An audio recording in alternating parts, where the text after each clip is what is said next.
ராதே கிருஷ்ணா, வணக்கம். நான் உங்கள் சிகியம்மா பேசுகிறேன். நம்மளுடைய நாட்டில் திடீர்னு ஒரு விதமான காய்ச்சல் வரும். அதுக்கப்புறமேட்டு சீசனுக்கு தகுந்த மாதிரி காய்ச்சல் வரும். இதுக்கு எல்லாத்துக்குமே ஒவ்வொரு மருத்துவர் அந்தந்த சமயத்தில் நம்மளுக்கு உதவி செய்வாங்க. அதே மாதிரி நம்மளுடைய ஆன்மீகத்துக்கும் திடீர்னு ஒரு பிரச்சனை வரும். அப்புறம் திடீர்னு அது மறைஞ்சு போயிடும். சரி, இப்போ நம்ம என்ன தெரிஞ்சுக்க போகிறோம் அப்படின்னாக்கா, நம்ம இந்தியாவில் நிறையா டாக்டருங்களை பற்றி தெரிஞ்சுக்க போகிறோம். அதில் நம்ம மெயினாக தெரிஞ்சுக்க போகிற டாக்டர் மங்கையரசி நாயனார். இவங்க ஒரு பெண்ணாக இருந்து நாயன்மாராக மாறினவங்க. இவங்களுடைய அப்பா அம்மா வீடெல்லாம் சைவ மதம், எப்போவுமே திருநீர் பூசி தான் இருப்பாங்க. ஆனால் இவங்களை பாண்டிய மன்னனுக்கு கல்யாணம் பண்ணி கொடுத்ததுனால பாண்டிய மன்னன் சமண மதத்தை சேர்ந்தவராக இருந்தார். அதனால் அந்த அம்மா என்ன பண்ணிட்டாங்க, சந்தனத்தோட திருநீரை கலந்து பூசுகிற நிலமையில தான் இருந்தாங்களாம். ஆனால் அங்கே இருந்த அமைச்சர் பேர் குலச்சிறையார். அவரும் என்ன பண்ணார், அவருமே சைவ மதத்தை சார்ந்து தான் இருந்தாராம். எல்லாருமே இப்படி சமண மதத்தை சார்ந்து இருக்காங்களே, சிவபெருமானை யாரும் கும்பல்லையே அப்படின்னு சொல்லிட்டு அந்த அம்மாவுக்கு ரொம்ப வருத்தமாயிருச்சான். அந்த சமயம் பார்த்து திருஞான சம்பந்தர் பாண்டிய நாட்டுக்கு வந்தாங்களாம். உடனே அவங்கள வரவேற்கிறதுக்காக மங்கையரசியே போனாங்களாம்.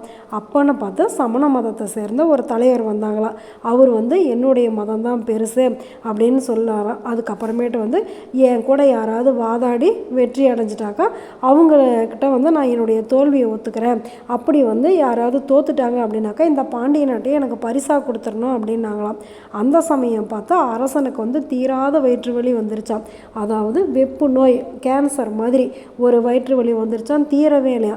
உடனே ராஜா என்ன சொல்லிட்டாரு, என்னுடைய வயிற்று வலியை யார் போக்குறாங்களோ அவங்களுடைய மதம் தான் பெருசு அப்படின்னு சொன்னாங்களாம். உடனே சமண மதத்தில் இருந்தவங்களும் எல்லா வைத்தியமும் செஞ்சு பார்த்துட்டாங்களாம், எல்லா மந்திரமும் பண்ணி பார்த்துட்டாங்களாம்.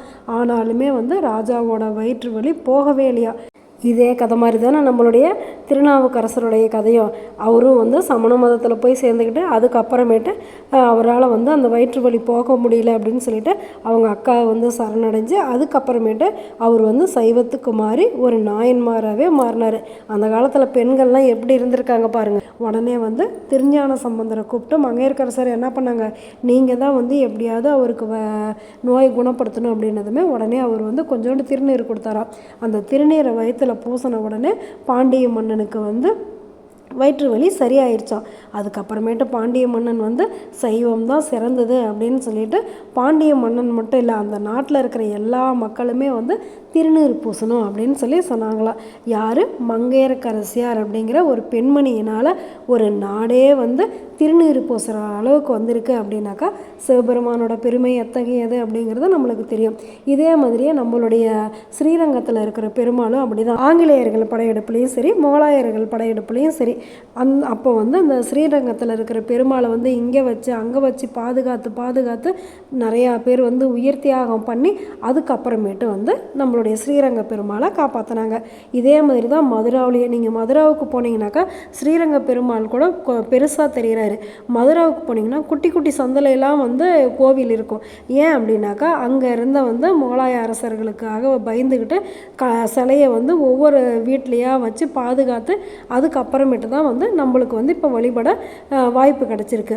அவ்வளோ ஏன் அங்கே ஏன் போகணும், 500 வருடமாக நம்ம நடந்துகிட்டு இருந்த பாபர் மசூதி, நம்மளுடைய இப்போ அயோத்தி ராமர் கோவில், இத்தனை வருஷம் கழித்து ராமர் இப்போ எப்படி ஜேன்னு வெளியில் வந்திருக்காரு.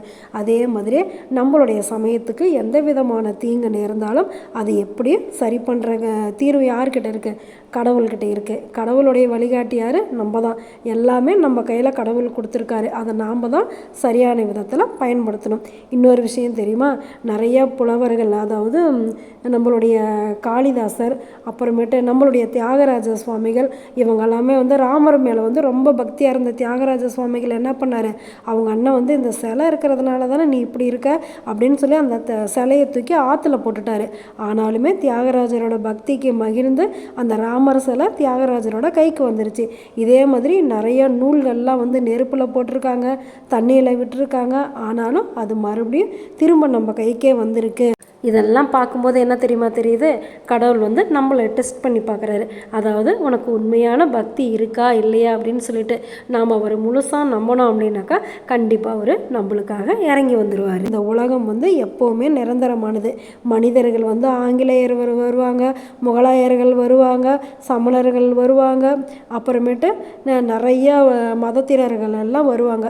நிலம் வந்து எப்பவும் ஒரே மாதிரி தான் இருக்கும். மனிதர்கள் தான் மாறிக்கிட்டே இருப்பாங்க.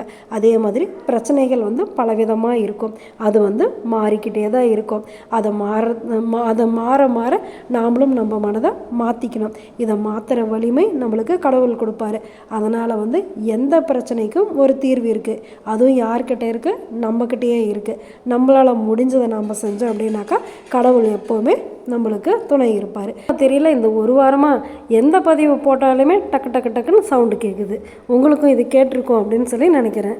நம்ம எல்லாருமே ஒரு தாய் வயிற்று பிள்ளைகள் தான். பிள்ளைங்க தப்பு பண்ணால் யார் கேட்பாங்க? அம்மா தான் கேட்பாங்க.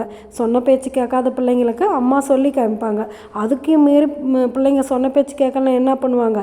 கட்டி வச்சு அடிப்பாங்க. எப்படி? நம்மளைய கண்ணை வந்து அடம் பண்ணணும்னா அவங்க அம்மா கடவுளாக இருந்தாலுமே கட்டி போட்டு புத்திமதி சொன்னாங்களே அதே மாதிரி. சரி, நல்லது நினைப்போம், நல்லதே நடக்கும், ஆனந்தமாக இருப்போம். ஓகே, பாய். ராதே கிருஷ்ணா.